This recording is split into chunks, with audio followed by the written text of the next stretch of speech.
Ladies and gentlemen, this campaign has been helped enormously by the New Zealand Herald. But I also believe that the New Zealand Herald may not have taken that stance unless I'd had the support of one other person.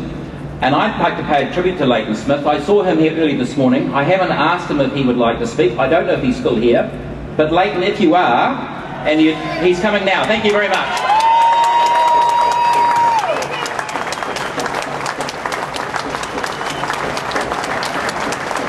I should mention I've only met this man on Thursday night, and up until quite recently I've just a talk back quarter like most of you. Thank you.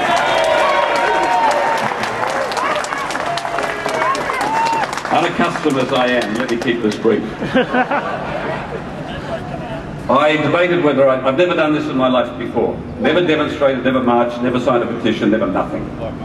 Because I've tried to keep apart from it. I can no longer. Thank you. When John did this, I started slowly and then I picked up pace because it was just obvious. And I remember a man called Peter Shirtcliffe who stomped this country telling us about MMP. Peter Shirtcliffe was right, but he got little recognition. And John is the first person to come along since Peter Shirtcliffe to do something similar, albeit in a much shorter space of time. I believe that democracy in this country is a very thin veneer.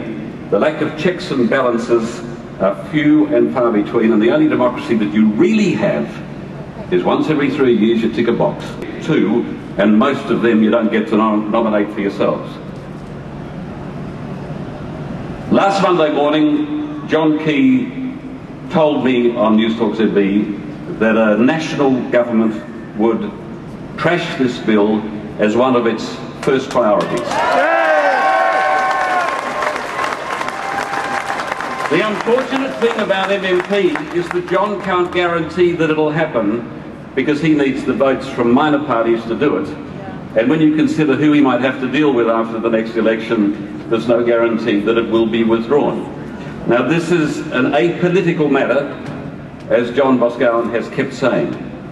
And I believe also what he said, that this is a warning to National, as well as anybody else who wants to fiddle with that thin veneer of democracy that exists here. John Rowan in the New Zealand Herald this morning said something very good. He said, democracy needs more private money, not less. Yes. Yes. Congratulations to each and every one of you for being here today. Thanks.